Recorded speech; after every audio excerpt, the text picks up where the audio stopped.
اچھا آپ کچھ پوچھنا ہو آپ کو تو پوچھیے. حکمت اور منافقت میں فرق کیا ہے؟ اچھا یہ بات بہت عمدہ بات ہے جو پوچھی آپ نے. جیسے میں نے عرض کیا تھا کہ غیرت اور خود غرضی میں کیا فرق ہے. حکمت ایک بات سمجھ لیجیے، سب سے پہلے جو ہمارے پاس جو جج بیٹھا ہوا ہے ری آڈٹ والا، اس سے رجوع کیجیے. آپ کو معلوم ہوگا کہ آپ میں منافقت ہے یا آپ حکمت سے کام لے رہے ہیں. کہ بہترین جج آپ کے اندر کا نظام ہے. کوئی باہر سے پیمانہ ہمارے پاس نہیں جس کو ہم بتائیں، اپنے سے پوچھیے. ایک سوال اور ہے، آپ کی بات درست کہ بعض چیزیں صحت روحانی کے لیے مضر ہیں اور دوسروں کی بات کو دل سے لگا لینا، بے چین رہنا، یہ بات صحیح نہیں ہے. لیکن ایک انسان اپنی عادات میں اتنا پختہ ہو جاتا ہے کہ وہ اپنی مخصوص منفی کیفیات کے خلاف جا نہیں سکتا. تو دین نہیں سکھاتا ہم کو کہ مخصوص ہماری جو کیفیات ہیں ان پر ہم قابو پائیں. لیکن ہم جانور تو نہیں ہیں. اللہ تعالی نے ہم کو عقل و فہم دیا ہے تمام مخلوقات سے بہتر. تو ہمارے ذمہ یہ کام ہے کہ ہم اپنے منفی خیالات کی اصلاح کریں. اچھا اس کو ہینڈل کیجیے. انسان اپنے کو ہینڈل کرنا سیکھنا چاہیے. ایک صاحبہ نے رات ہم سے پوچھا کہ نفسیات ہم سمجھنا چاہتے ہیں، سیکھنا چاہتے ہیں، اور کچھ چیزیں ہوتی ہیں، کیسے اس کو پریکٹس کریں. ہم نے سب سے پہلے اپنے کو تختہ مشق بنائیے نفسیات کا. جیسے کہ آپ بھی انسان ہیں، آپ پر بھی اپلائی ہوتا ہے. اپنے کو پہلے آپ تابع کیجیے نفسیات کے. جب آپ اپنے پر قابو پا لیں دوسروں پر ہی. اسے کہ دیکھیں جو کام آپ خود نہیں کریں گی اگر دوسروں کہیں کوئی اثر نہیں ہوگا. چاہے وہ جانے ہی نہ جانے، آپ میں وہ قوت ہی نہیں پیدا ہوگی جو ہٹ کر دے دوسروں. لیکن آپ بہت ہی قابل ہوں اگر، اور آپ میں سنسیریٹی میں ہو تو اس کا اثر نہیں پیدا ہوتا. حالانکہ ہر آدمی آپ کی پوری لائف سے واقف نہیں ہوتا ہے، لیکن آپ کی گفتگو میں وہ کنوکشن، وہ اثر نہیں پایا جاتا ہے. جب میں ایک کوشش کرتا ہوں کوئی بات ایسی نہیں کروں جس پر اپنا عمل نہ ہو، اسے وہ بیکار ہوتی ہے. پہلے عمل کیجئے پھر بتائیے لوگوں کو. اب جیسے منفی کیفیات ہیں ان کا جائزہ لیں. اچھا سب کا علاج بنیادی یہ ہے کہ آپ اپنے کو اللہ تعالیٰ کی رضا کے تابع کرنا. اللہ تعالیٰ ہم سے اس موقع پر کیا چاہتا ہے. اگر آپ نے اس پر اپنے قائم کر دیا تو سارے منفی کیفیات کا علاج ہو جائے گا. آپ کی نگاہ میں صرف ایک چیز ہوگی کہ اللہ تعالیٰ کس سے خوش ہے کس سے ناراض ہے، تو وہ آپ کو ہم ہرگز نہیں کریں گے. ایک آسان علاج ہے. جیسے حضور صلی اللہ علیہ وسلم نے ایک فارمولہ بتایا نا. کسی لوگوں نے پوچھا کہ یا رسول اللہ ہمیں لوگوں کے ساتھ کیسا سلوک کریں. آپ نے فرمایا جیسا اپنے چاہتے ہو تم لوگ تمہارے ساتھ جیسا سلوک کریں وہ تم کر لو لوگوں کے ساتھ. ایسے یہ فارمولہ ہے جو ہر جگہ اپلائی ہوتا ہے. تو جب آپ ایک دفعہ اللہ تعالیٰ کو اپنا مقصود بنا لیا تو یہ چیزیں بہت معمولی رہ جاتی ہیں. اچھا ابھی ہم لوگوں پر زور آتا ہے نا کہ ہمیں کہ دین میں زور آیا تو ہم تصوف کی طرف چلے. جو ہمارے یہاں تصوف عام طور پر جوہلا نے اختیار کر لیا ہے، یعنی جن کو دین کی سمجھ نہیں ہے وہ تصوف میں چلے گئے، اکثر سمجھے ہی نہیں وہ. یعنی اگر آپ نے تصوف میں حدود پار کر دی شریعت کی تو سب بوگس. اچھا بڑا سمپل فارمولہ ہے یہ کہ ہم اللہ تعالیٰ کے تابع کرتے ہیں. ختم، سارے جھگڑے سے نجات ہوگی. اللہ تعالیٰ کیا چاہتا ہے. اگر کسی نے ہم کو گالی دی تو اللہ تعالیٰ کیا چاہتا ہے. تو اللہ چاہتا ہے کہ اگنور گریسفلی اگنور کریں. کسی نے برائی کی ہے تو اس کو بھلائی سے بدلو. یہ ایک سوال ہے کہ اگر میری کسی بات سے کسی کا دل دکھ جائے تو کیا ضروری ہے کہ میں اسی بات پر معافی مانگوں یا اسے اتنی محبت کیا دوں کہ اس کا دل صاف ہو جائے، ہے نا. کیونکہ معافی مانگنے کی ہمت پیدا نہیں ہوتی، الفاظ بہت وزنی ہو جاتا. ہو سکتا ہے معافی مانگنے سے اس کے دل کے زخم ہرے ہو جائیں، لیکن جب اتنا شدید احساس ہے آپ تھوڑا سا ہمت کریں، ہو جائیں ہرے ہو کے پھر مرجھا جائیں گے نا. یعنی بجائے اس کے کچھ زخموں کو تازہ رہنے کی گنجائش چھوڑی جائے، اس کو ختم کر دینا بہتر ہے. ایک دفعہ ہو جائے تازہ کوئی نہیں. اب بہتر یہ کہ لیکن یہ بھی ہے کہ وہ معاف کر دے. اگر آپ کیئر کریں، محبت کریں، وہ تو بہت ضروری. لیکن لفظی طور پر بھی اگر ممکن ہو تو بات صاف کری جا سکتی ہے. کچھ لوگ اپنے جذبات کے اظہار میں کمزور ہوتے ہیں، خواہ دل میں دوسروں کے لیے بہت اچھے جذبات رکھتے ہوں. دیکھیے ہم سب انسان ہیں، بہت سی چیزیں ہم اسی وقت سمجھتے ہیں جب ہم کو کنوے ہوں. یہ کمزوری دوسروں کی بھی ہے. تو اگر آپ کے کسی کے بارے میں بہت عمدہ جذبات ہیں تو کبھی کبھی اظہار خیال بھی کر دیجیے، تھوڑی سی ہمت کریں. لیکن جیسے ایک شوہر بیوی کا بڑا خیال رکھتا، بڑا اپریشیٹو ہے، لیکن اگر وہ کبھی ایک جملہ کہہ دے تو اس سے بہتر صورت پیدا ہوگی. کبھی اس کا اظہار ضرور کرنا چاہیے میرے خیال، بہت ہی اچھے انداز میں، کروڈ انداز میں نہیں، تو اس کے ہمیشہ اثرات بہتر ہوتے ہیں. باوجود کوشش کے ایسا ہوتا ہے کہ دوسروں کے لیے دل میں بغض یا حسد آتا ہے، اس کو دور کرنے کے لیے ہم جو کوشش کرتے ہیں وہ پھر وہ ہو جاتا ہے. تو میں نے بتایا اس کا گائیڈنگ فیکٹر آپ کو بتا دیا کہ اللہ تعالیٰ کی رضا کو مقدم سمجھیے، سب ٹھیک ہو جائے. یہی ایک علاج ہے. اچھا، غیر اللہ سے اپنے کو بے نیاز کرتی جائیے، اسے کوئی کچھ نہیں دے سکتا ہے. آپ کی لوگوں کی زندگی کے تجربات تو ہم سے کم ہیں، میں تجربے سے بتاتا ہوں کہ کوئی کچھ نہیں دے سکتا. کیوں سے لوگ لگائیں؟ لیکن اللہ چاہے تو شوہر بھی قربان ہو جاتا ہے. دوستی کرنا چاہتی ہو اگر یقین اللہ استقال توجہ حسدگی میں بھی ہو تو کیا بحثیت ہے قربان ہے کس طرح سے. سر یہ ہے کہ آپ کی مصروفیات سے آپ کی زندگی پر اثر ڈالتی ہیں اور اپنے گھر والوں کو آپ سر اس میں تھوڑی سی کمزوری ہے، اتنا وقت میں نہیں دے پاتا ہوں جو دینا چاہیے، لیکن میرے خیال میں کافی ہے. یہ ایک سوال ہے قرآن خوانی اسلام میں کہاں تک جائز ہے. تعداد مقرر کر کے جو ختم کروائے جاتے ہیں جیسے 1.25 لاکھ بار آیت کریمہ یا سلام وغیرہ، ان کی کیا اہمیت ہے؟ اچھا دیکھیں، میں آپ کو بتاؤں کہ حضور صلی اللہ علیہ وسلم اور قرآن کے علاوہ کوئی صورت ہمارے پاس ہے جس سے معلوم کریں کہ اللہ کس سے خوش ہوتا ہے؟ تو حضور صلی اللہ علیہ وسلم نے جو بات اگر مناسب ہوتی تو ہم کو بتائی ہوئی ہوتی. دیکھیں جیسے مرنے کے بعد نماز جنازہ فرض کفایہ ہے، اس کے بعد حضور صلی اللہ علیہ وسلم نے کوئی قبرستان میں دعا نہیں کی، کوئی روایت ایسی نہیں. صحیح ہمارے یہاں ہونے لگی تو یہ تو اضافہ ہے. اچھا اب ہم لوگ بہت سی باتیں کہتے ہیں کہ حرج کیا ہے کہ بھائی ٹھیک ہے ایک اچھی بات ہے، قرآن پڑھنا تو بڑی اچھی بات ہے، یعنی یہ کہا جاتا ہے. لیکن قرآن کو جس انداز میں ہم پڑھتے ہیں اس کے حضور صلی اللہ علیہ وسلم نے ہدایت دی تھی. لیکن اللہ کا کلام کس معنی میں استعمال ہو رہا ہے، یعنی ہم کون سے سورس سے معلوم کریں؟ یا تو کوئی کلیم کرے کہ اس پر وحی آئی ہے تو ہم اس کو ایگزامن کریں. سر یہ سوال ہے کہ بہت سے لوگ آپ سے فضول باتیں کرنا چاہتے ہیں لیکن آپ نے کوئی ضروری کام کرنا تو ان کو اگنور کس طرح کریں اور آئندہ بھی کس طرح منع کریں؟ وہی گریسفلی، جھڑ کے نہیں.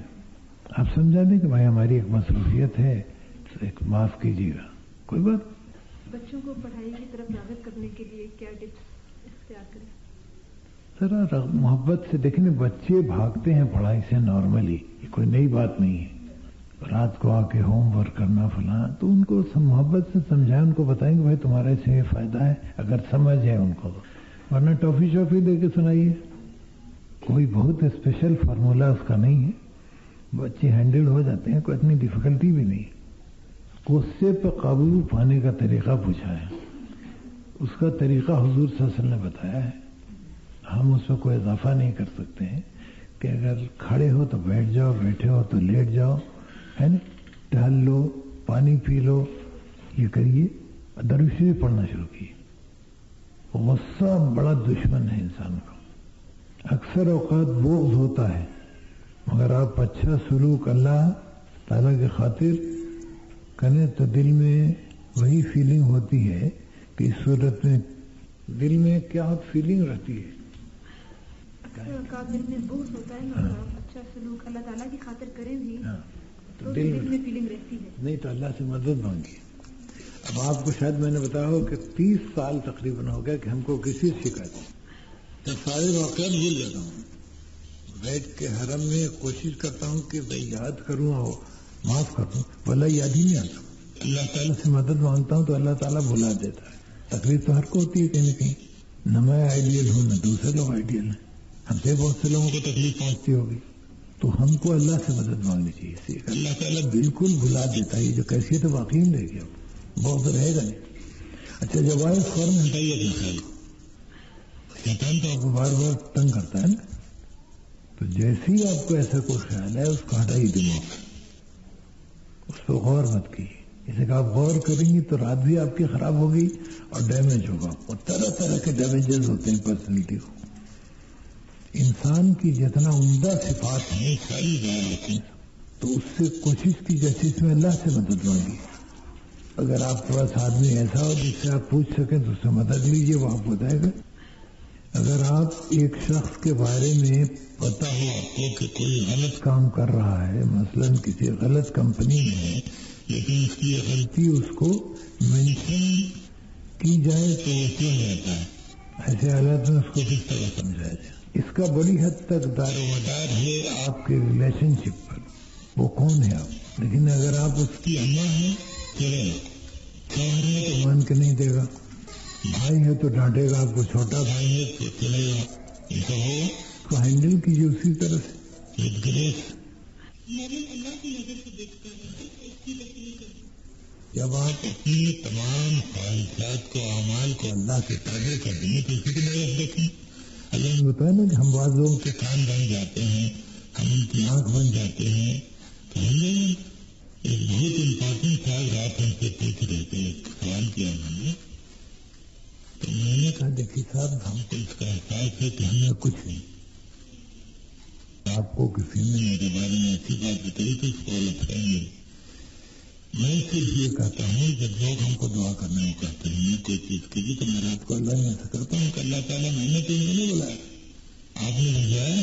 ان کا خیال یہ ہے کہ میں آپ سے بڑا قریب ہوں, تو سنبھالیے. ہم نے تو نہیں کہا کہ آپ کا کیا بگڑے گا اگر ان کا کام ہو جائے. اگر کوئی بیمار ہے اور قرآن حافظ بند کرے کہ حافظ ہونا کوئی ضرورت نہیں, پینے کے لیے پانی اور کھانے کے لیے کوئی چیز دے, اس میں حرج ہے. یہ حرج تو نہیں, لیکن حضور سے اپنے کھانے پینے کی چیز پر تھوکنے سے منع کرتا ہے. یہ آج کے سائنس نے ثابت کیا ہے کہ بہت ہی صحیح بات ہے. تو حضور سے اپنے صفا کے سلسلے میں صرف ایک چیز کا استعمال کیا ہے, اس کو رفات ہے. آپ پڑھ کے اس کی پیشانی کو پیشانی پانی بنے کوئی طاقت نہیں. دیکھیے یہ جو ہم نے چکر چلایا یہ ہمارے یہاں کے جہلا نے جو حرکت کی ہے کہ اس کو علم العادات سے کنیکٹ کر دیا. وہ علم العادات الگ چیز ہے, اللہ کا کلام الگ چیز, اس میں تعداد عادت کی کوئی حیثیت نہیں. وہ ہم کو بہت سے لوگ 41 دفعہ کرتے ہیں, 7 دفعہ کرتے ہیں. وہ آپ بتا دیجیے کہ میرا تجربہ ہے, ہم نے جس کی وضاحت نہیں کرنا ہے. میں بتایا تھا کہ بھائی یہ ہمارا تجربہ ہے, آپ کبھی سے عمل کیجیے.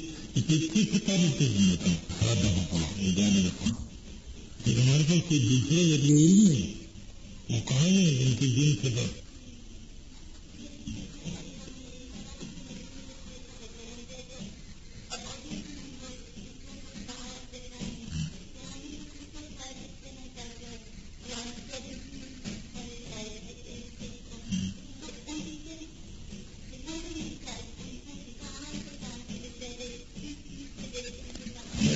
پہلی بات جو ہے کہ آپ خود نمونہ بنتے.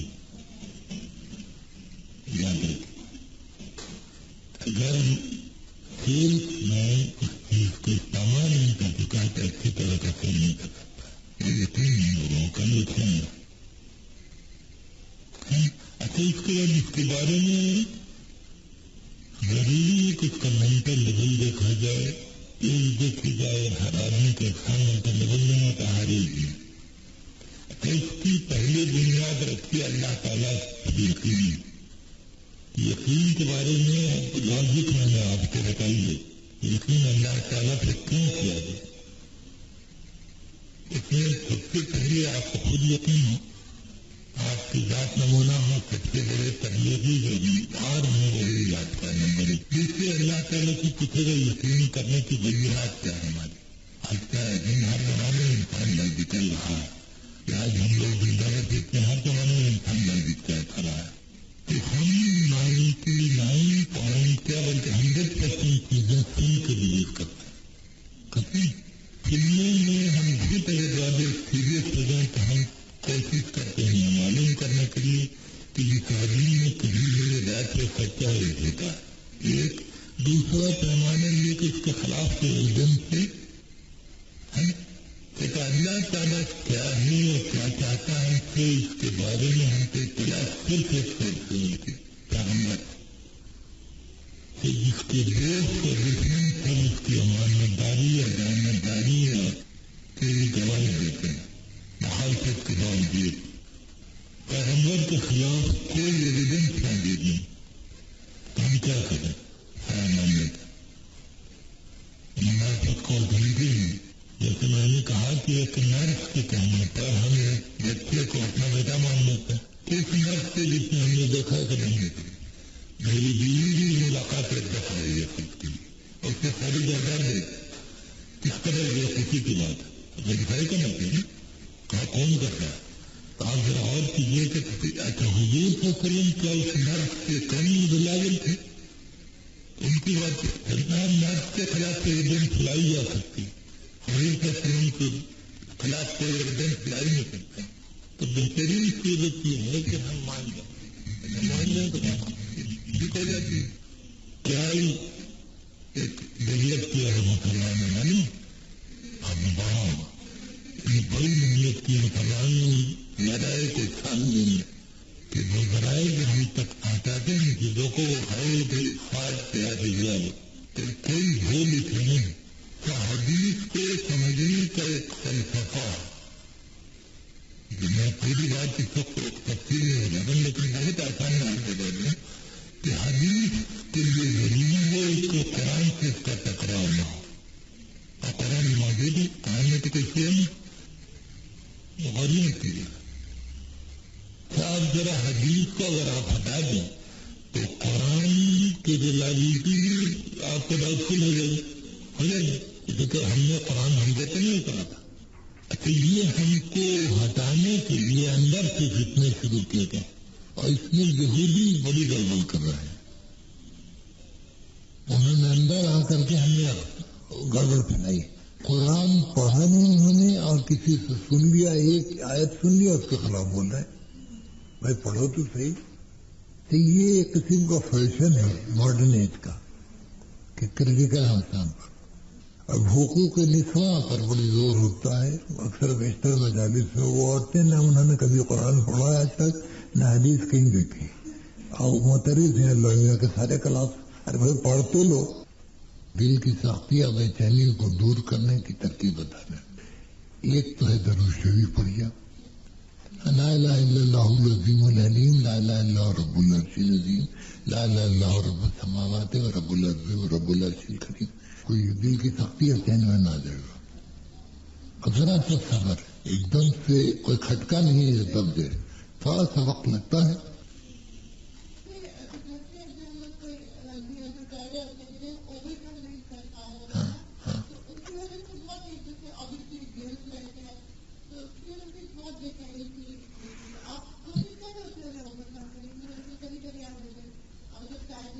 لیکن جب اللہ تعالیٰ نے فرمایا ہے کہ جب تم ریگریٹ کرتے ہو توبہ کرتے ہو تو یہ پھر ہماری رحمت امید رکھو کہ ہم نے معاف کر دی. کیوں کہا گیا ہے؟ تاکہ آپ کی جسمانی اور روحانی صحت بحال رہے ورنہ آپ تو کم ہی چھوڑ دیجیے گا سارا. لیکن اس کا جو توبہ جو ہے اس کا جو سب سے بڑا فائدہ یہ ہے کہ آپ کی یہ جو زندگی کے وہ نازک پہلو ہیں جو ڈیمیج کرتے ہیں آپ کی شخصیت کو ان سے آپ کو بچاؤ ہو جاتا ہے. تو آپ ہر چیز میں اس کو سوچیے. لیکن ہم نے کسی کے ساتھ کوئی غلطی کی ہم نے اس سے معافی مانگی بات ختم ہو. بار بار ہوتا ہے تو اللہ معاف کرتا ہے بار بار. تو انسان کیا چیز ہے؟ آپ معاف کرنا سیکھیے لوگ آپ کو معاف کریں. آپ نے کتنوں کو معاف کیا ہے یہ دیکھیے. ایک صاحبہ کوئی میرا خیال 85 سال کی ہیں. انہوں نے اپنے بیٹے کی شکایت کی کہ وہ معاف نہیں کر رہا ہے ایک میٹر. کافی سیریس آدھا گھنٹہ گفتگو ہم نے کہا آپ نے کتنوں کو معاف کیا زندگی. ہم نے کہا آپ جھوٹ کہہ رہی ہیں آپ نہیں معاف کرتی آپ کی طبیعت نہیں ہے. تو آپ کا بیٹا تو آپ ہی کے آدمی فلان ہے تو وہ کیسے معاف کرے گا؟ وہ غلطی ہے. تو معاف کرنے میں ہم بڑے بخیل دوسروں کی تعریف کرنے میں سخت بخیل. حالانکہ سب ہمیں اس سے آپ کی قدر بڑھتی ہے. لیکن جو اچھی چیز کسی کی اس کو اپریشیٹ کرنا سیکھیے. اچھا اپنے قریب والے کو اپریشیٹ کیجیے. ہم دوسروں کو اپریشیٹ کرنے میں کوئی حرج نہیں سمجھتے. اپنے بھائی کی بات اچھی نہیں کریں گے, اپنی بہن کی بات اچھی نہیں کریں گے, اپنی بیوی اپنے شوہر کی بات نہیں کریں گے, ان سے ہمارا روز کا واسطہ ہے.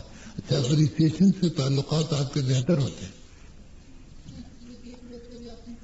جی اپنے بچپن کا واقعہ کہ ایک دفعہ ڈیبیٹ میں تو اس میں مسئلہ یہ تھا کہ سادگی بہتر ہے یا نہیں. تو ہمارے ہیڈ ماسٹر صاحب اوپن کرتے تھے ڈیبیٹ کو, تو میں ہمیشہ ہر سبجیکٹ کے خلاف بولتا تھا. اس دفعہ میں نے ہی سمجھا کہ سادگی جو اچھی چیز نہیں, اس میں تکلیف ہے. تو ہمارے ہیڈ ماسٹر صاحب پورا ایسا بیٹھا ہوتا تھا. تو میں نے شروع کیا, ہم نے کہا دیکھیے صاحب, تو ہمارے ہیڈ ماسٹر صاحب 63 سال کے ہوئے اور بتا رہے ہیں کہ سادگی اختیار کریں. اب تو ان کو سادگی اختیار کرنی ہے. جب ہمارے وہ انگلی کرتے تھے ہم جانتے, اور نہایت بری طرح سے ان پر جھکتے ہو. فہم یہ غلط طریقہ ہی بتا رہے, سادگی ہوگی تو اس میں انسینٹیو کیا ہوگا, اس کو پیسے نہیں چاہیے تو کام کیوں کرے گا. وہ پورا فلسفہ ہوں گے ان کا غلط اپنے خانے میں پڑ گیا, ہنستے رہے بیچارے. تو بولنے کو تو آپ جس چیز سے چاہیے بولیے, لیکن صحیح اور غلط کا معیار ہونا چاہیے. یعنی بہت سی چیزوں میں ہم دوسروں کو کنوینس کر دیتے ہیں غلطی پر, لیکن غلط و غلط رہے گا, چاہے ہماری قوت استدلال کتنی بہتر ہو. ہمارے گھر کے قریب مسلم رہتے ہیں اور وہ اسلام کے بارے میں دلچسپی بھی رکھتے ہیں, لیکن وہ کہتے ہیں کہ ہر چیز خود بخود بن گئی. میں ان کو سمجھاتی بھی ہوں مگر وہ سیٹسفائی نہیں ہوتے. مجھے اس کے بارے میں کوئی طریقہ بتائیں. لیکن اس کا طریقہ یہ ہے کہ سب سے پہلے تو اللہ سے مدد مانگیے کہ اللہ تعالیٰ یہ میں کام کرنا چاہتا ہوں, یہ چاہتی ہوں, میری مدد فرما, ان کے قلب کھول دے ہم پر. اس کہ ہماری قابلیت سے کچھ نہیں ہونا. ہدایت کے بارے میں اللہ تعالیٰ نے بتایا ڈیفینیٹ کہ ہدایت ہم دیتے ہیں. تو اللہ تعالیٰ کی طرف سے اگر ہدایت نہیں آئے گی تو کچھ نہیں ہونا. اللہ سے دعا کیجیے, مدد چاہیے اور اپنا کام کیجیے. بتائیے کہ ایک ایج میں اللہ تعالیٰ نے ایک سسٹم رکھا ہے کہ اس کو حق کی تلاش ہوتی ہے. That is the time when you آدمی کی لائف میں آتا ہے. ان کو اس سے باخبر کیجیے, سمجھائیے ان کو, آہستہ آہستہ کوشش کیجیے. اچھا ہدایت جب اللہ تعالیٰ دیتا ہے تو خود بخود وہ ٹھیک ہوتا ہے. ہم کو تھوڑا سا ثواب مل جاتا ہے اس کا, اس کی تلاش میں رہنا چاہیے. گھر کا کوئی فرد جو پہلے سے ہی بہت دیندار تھا اور درست راہ پر تھا, لیکن اچانک پرویزی فرقے کی طرف مڑ گیا ہے, اچھے انداز میں استدلال پیش کیجیے تو انشاءاللہ اثر ہوگا. اکثر ایسا ہوتا ہے کہ نماز کے دوران کوئی نماز سے دھیان ہٹ کر اس پر لگ جاتا ہے, حتیٰ کہ یہ ہوتا ہے کہ وہ ہمیں اس کے بارے میں بہت ہاں تو کوئی تھوڑی سی ڈفیکلٹی برداشت کر لیں, اس سے کوئی نماز میں فرق نہیں پڑتا ہے. نماز میں اس کی اجازت نہیں, نہیں کنسنٹریشن کے لیے اور کچھ کیجیے.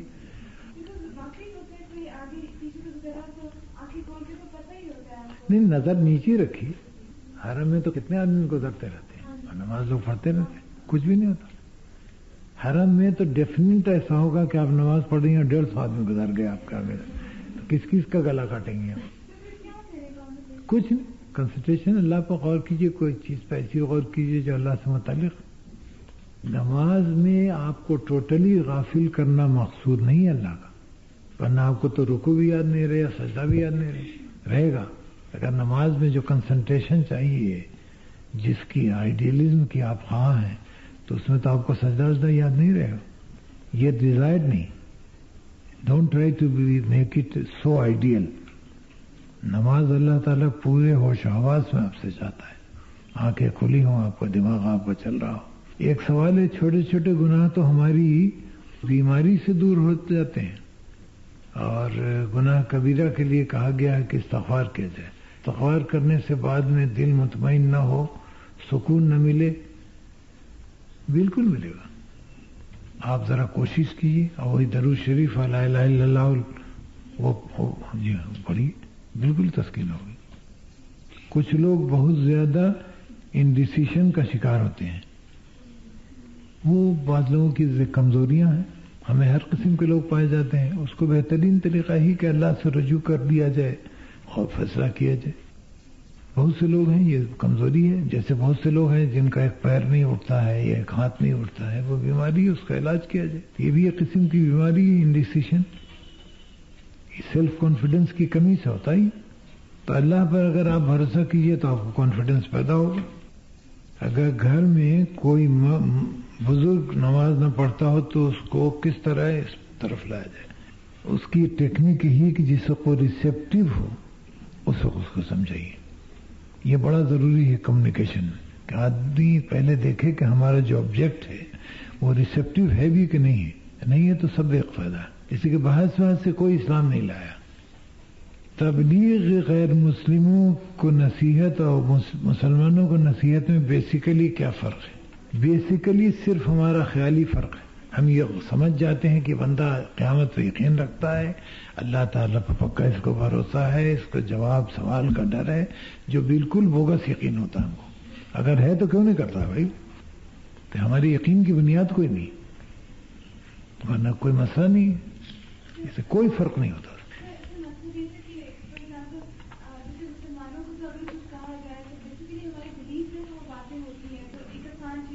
کس کام کی ہوتی ہیں جو آپ کے عمل میں نہیں ہے؟ لیکن آپ میں یہ جرت نہیں کہ انکار کر دیں. اگر جرت ہو تو لوگ یہاں کر دیں. آج بہت سے لوگ مسلمان ہیں ہمارے یہاں پاکستان میں جن کو اگر ذرا سا آپ اختیار دے دیں اور ان کو کسی خطرے کا ڈر نہ ہو تو وہ اعلان کر دیں کھلم کھلا. تو ان کو وہ ان میں اور غیر مسلم میں کیا فرق ہوا؟ حکمت ہی یوز کرنا چاہیے. ریسیپٹیو جب ہوں تو ان کو ڈالیے.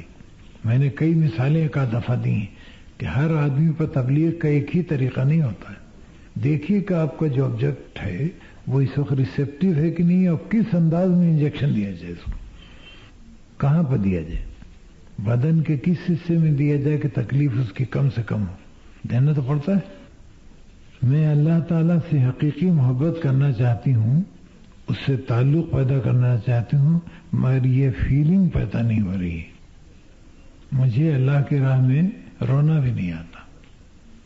یہ پرابلم ہے آپ کی، نہیں ایسی. دیکھیے آپ کی اگر خواہش ہے تو اللہ تعالیٰ اس کا راستہ پیدا کر دے گا سونر اور لیٹر. اللہ بہتر جانتا ہے بعض وقت کو، لیکن بعض وقت بعض کام آپ کو کرنے ہیں، اس کے لیے آپ کی ذہنی کنڈیشنیں خاص قسم کی چاہیے اور اللہ ہی بہتر جانتا ہے کہ وہ کب تک ریکوائرڈ ہے. تو آپ اللہ سے پر امید رہیے، اللہ تعالیٰ یہ دے دے گا انشاءاللہ اگر آپ کی خواہش ہے تو. آنکھیں بند کر کے جب دعا مانگیں تو ایسا لگتا ہے کہ ہر طرف اندھیرا ہی اندھیرا ہے. اگر کھول کے دعا مانگیں تو پھر کنسنٹریشن نہیں ہوتی ہے. ایک ٹیکنیکل سوال ہے. تو آپ دعا مانگتے وقت آنکھ بند کر لیجیے اور انتظار کیجیے اس لائٹ کا جو آتی ہے. اس سے گھبرائیے مت، یہ سب چیزیں ایسی نہیں ہیں. اسے کہ آپ کو آنکھ کھلی میں بھی کنسنٹریشن آ جائے گی اگر آپ کوشش کریں تو. استقامت پیدا کرنے کا طریقہ بتا دیں. تھوڑی سی کوشش کیجیے، کسی سے مدد لیجیے، لیکن اس میں مستقل مزاجی کے لیے ضروری ہے بتانا. میں برابر بتاتا ہوں کہ بیسک ریکوائرمنٹ ہے کہ آپ کو اللہ تعالیٰ پر بھروسہ، یقین مانیے. تعلق پیدا کرنے کا ایک طریقہ ہم نے آپ لوگوں کو بتایا تھا، جو کہ صبح کو ناشتے پر 3 منٹ وقت دیجیے. صبح کو ناشتے پر 3 منٹ ذرا سوچئے صرف کہ جو ناشتہ آپ کے سامنے رکھا ہوا ہے اس میں آپ کی کنٹریبیوشن کیا ہے. زندہ آپ ہیں یہ آپ کی کنٹریبیوشن، معدہ آپ کا صحیح آپ کی کنٹریبیوشن. ان دونوں چیزوں میں تو ڈیفینیٹلی اللہ تعالیٰ کو مان جائیں گے، ہے نا. اور رات کو 2 رکعت نماز شکرانہ ادا کیجیے کہ دن اچھا گزرا. اللہ سے آپ قریب تر ہوتی جائیں گے. محسن کاکوروی ایک شاعر تھے جنہوں نے ایک ہندی میں نعت کہی، سمت کاشی سے چلا جانب متھرا بادل، اور برق کے کاندھے پر لاتی ہے صبا گنگا جل. اس قسم کے پوری سے جو ہندی تھی ساری. 15 روز ہوئے پانی کو منگل منگل. تو واقعہ ایک مشہور ہے جس کا میں گواہ نہیں ہوں کہ انہوں نے ایک رات حضور صلی اللہ علیہ وسلم کو خواب میں دیکھا اور آپ نے فرمایا کہ تم وہ محسن ذرا وہ سناؤ نعت. سنائی میں، تو آپ نے ان کے یہاں پر بوسہ دیا تو وہاں سے خوشبو آتی تھی ساری عمر. اس کے بہت سے گواہ ہیں. اچھا، حضور صلی اللہ علیہ وسلم کو خواب میں دیکھنا جو ہے وہ صحیح ہے، اس کے لیے ضروری ہے کہ آپ حضور صلی اللہ علیہ وسلم کو حلیہ مبارک کو بھی جانیں. آپ نے دیکھا نہیں یا کوئی ویریفائی کرے. اچھا، حضور صلی اللہ علیہ وسلم کو جو 90% لوگ دیکھتے ہیں وہ دیکھتے اس طرح کہ کسی نے بتا دیا کہ حضور صلی اللہ علیہ وسلم جا رہے ہیں، یہ بیٹھے ہوئے ہیں، گفتگو نہیں ہوتی. اللہ تعالیٰ کی مہربانی ہے اور اللہ تعالیٰ حضور صلی اللہ علیہ وسلم کے ذریعے سے بہت سی چیزیں آپ کو کہلا دے. اچھا، اس کے بارے میں اس سے کوئی بہت بڑی آپ کی بات نہیں ہوتی. یہ سب نہ آپ نے جو خواب میں دیکھا ہو دوسرے پر واجب التعمیل ہے. اسی لیے تو ایک آدمی کہہ دے گا کہ ہم نے حضور صلی اللہ علیہ وسلم کو خواب میں دیکھا اور نعوذ باللہ انہوں نے فرما دیا کہ عشاء میں دیر ہو جاتی تو کوئی بات نہیں، سو جایا کرو، تو پھر تو گڑبڑ ہو جائے گی ساری. خواب کوئی سند نہیں ہے. خواب کو وہی مقام دیجئے جہاں تک حق ہے اس کا. اچھا، حضور صلی اللہ علیہ وسلم سے اگر آپ نے کچھ اچھی باتیں خواب میں سنی، فائن، اس کو عمل میں لائیے. جیسے میں ذاتی طور پر اللہ تعالیٰ کا بڑا ممنون ہوں کہ میں نے حضور صلی اللہ علیہ وسلم کی زیارت 2 بار کی خواب میں. اچھا، اس کا میری پوری زندگی پر بڑا عمدہ اثر پڑا. ایک میں انہوں نے فلسفہ حیات مومن سمجھایا کہ مومن کی زندگی کا فلسفہ کیا، جو ظاہر ساری عمر کے لیے گائیڈ ہوا میرے لیے. ایک میں بتلایا کہ جو انسان دوسروں کو دھوکہ دیتا ہے وہ حقیقتاً اپنے کو دیتا ہے. اچھا، ان دونوں کا ہماری زندگی پر بڑا اثر پڑا. اتنی بڑی اتھارٹی سے اللہ تعالیٰ نے دکھایا کہ اس میں شبہ کوئی گنجائش نہیں تھی. لیکن یہ سند دوسروں کے لیے نہیں ہے، اس لیے میں جھوٹ بھی بول سکتا ہوں. دیکھا اس کا کوئی گواہ انسان تو نہیں ہے. اللہ تعالیٰ نے ذہن میں ہمارے اتارنے کے لیے ایک طریقہ اختیار کیا. ہم چیزوں کو اپنی سطح سے بعض دفعہ بڑھا دیتے ہیں، اس میں گڑبڑ ہو جاتی. لیکن شرک کے خلاف حضور صلی اللہ علیہ وسلم نے پورا جہاد کیا ساری عمر، اور ہم ان کی امت شرک کے مرتکب ہو رہے ہیں مختلف انداز میں. کہیں چتڑا باندھ کے، تو کہیں چادر چڑھا کے، تو کہیں کسی پر غیر معمولی بھروسہ کر کے. اچھا، جن لوگوں نے اللہ کے علاوہ کہیں پناہ چاہیے ان کو نہیں ملی. اب آپ کے ہاں آج وکل واقعات سیاسی جو ہیں اس میں ذرا غور کیجیے کہ غلطیاں کہاں کہاں ہو رہی ہیں، اور اس کے نتائج بھی آپ کے سامنے آ رہے ہیں. 2-4 سال کی ہسٹری تو آپ کو 10 سال کی یاد ہو گیا آپ لوگوں کو. کہاں غلطیاں کی؟ جہاں غیر اللہ پر بھروسہ آپ نے کیا ماری دی. جب دوسروں کی توقعات آپ سے بہت زیادہ ہوں، گھر والے یا دوستوں کی، اور آپ خود کو ان توقعات کو پورا کرنے کے قابل نہ سمجھیں تو بہت بے چینی ہوتی ہے. خصوصاً جب آپ ان کو مایوس نہ کرنا چاہیں، ہے نا، اسی میں بے چینی ہوگی. تو اس میں ایک بات یہ سمجھ لیجیے کہ آپ کی اپنی لمٹس ہیں، آپ کی حدود ہیں. حدود سے باہر اگر کوئی توقع کر رہا ہے تو اس کی غلطی ہے. آپ حدود وہ کراس نہیں کر سکتی ہیں جو حد مقرر ہے، تو اس میں گھبراہٹ کی ضرورت نہیں. جیسے کہ اگر لوگ ہم سے یہ توقع کریں گے میں چاند اتار کے لا دوں تو ان کی بیوقوفی ہے، ہمارا تو کوئی قصور نہیں. اگر ان کی جائز توقعات ہیں تو ہم پورا کرنے کی کوشش کریں، لیکن اس کے لیے اتنا پریشان ہونے کی ضرورت نہیں ہے. سر، مجھے کسی نے کہا تھا کہ پوچھیں کہ حضور صلی اللہ علیہ وسلم نے خواب میں 2 بہنوں کو جانماز دی، ایک کو لال اور ایک کو سبز، تو کہہ رہی تھی کہ اس کا کیا مطلب ہے؟ لیکن خواب کی تعبیر کا جو معجزہ تھا وہ حضرت یوسف کا اللہ نے عطا کیا. باقی ہم سب لوگ قیاس کرتے ہیں کہ دونوں بہنیں مزاجن کیسی ہیں. نمازی ہیں ماشاءاللہ. ایک کو دین سے رغبت زیادہ ہے، ایک کو کم ہے. میرا خیال ایک کو دین سے رغبت زیادہ ہے، ایک کو کم ہے.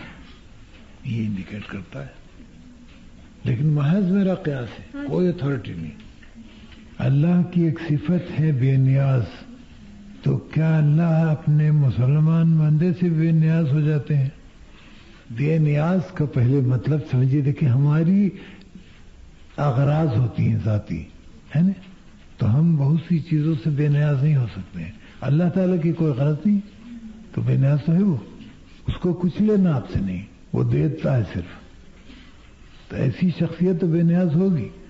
اچھا، اللہ تعالیٰ اگر ہمارا خیال نہیں رکھے، بے نیاز اس معنی میں ہو جائے جو آپ نے فرمایا ہے، تو ہم سب صبح لاش کی شکل میں ملیں، کھانا پینا سب بند ہو جائے گا. اللہ تعالیٰ اپنے بندوں سے اس طرح بے نیاز نہیں ہے جیسا ہم سمجھ رہے ہیں. اسے کہ اللہ تعالیٰ تو ہماری ادنا سے ادنا ضرورت کا خیال رکھتا ہے. بعض چیزوں کے بارے میں ہماری غلط فہمیاں ہیں. بے نیاز بے شک وہ اس میں ہے کہ اس کی کوئی ضرورت نہیں، بس اس قدر ہے.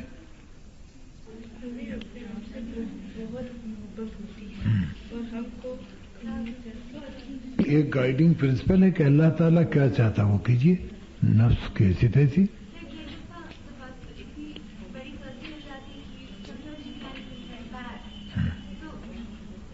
دیکھیں نا، غلطیاں ہم سے ہوتی ہیں. اگر ہم سے غلطیاں نہ ہوتی تو شاید اللہ تعالیٰ دوسری نسل پیدا کرتی. اللہ تعالیٰ معاف کرنے میں بھی خوش ہوتا ہے. معافی مانگی، جب وہ دروازہ کھلا ہے. جی ہاں، برداشت نہیں کر سکتے، اس کو کیسے ختم کریں؟ دیکھیں آپ عدل پیدا کیجیے، یہ خرابی دور ہو جائے گی. دوسروں کے بارے میں طرح بچی بعض اوقات بہت کوشش کریں پھر بھی اللہ سے دعا کیجیے کہ اللہ تعالیٰ بدگمانی دور کر، استغفار پڑھیے. آپ چاہیے یہ تو حاصل ہو جائے گی. میں آپ بتا دوں اللہ تعالیٰ ہر کچھ دیتا ہے جو آپ دنیا میں چاہیے، اور آخرت جو ہے وہ رزلٹ کی جگہ ہے. وہاں کرنے کا کچھ موقع نہیں ہوگا. جو کرنا ہے یہاں کرنا، آپ نتائج آپ کو وہاں ملے گا. اچھا، مومن اور غیر مومن میں فرق یہ ہے کہ غیر مومن سارے نتائج یہاں چاہتا ہے، اور مومن نتائج اپنے وہاں چاہتا ہے، یہاں صرف اپنے لیونگ چاہتا ہے. یہ فرق ہے بنیادی. تو ہمارے کام کا انداز بھی بدل جائے گا، اس کہ ہم سب کچھ یہاں نہیں چاہتے.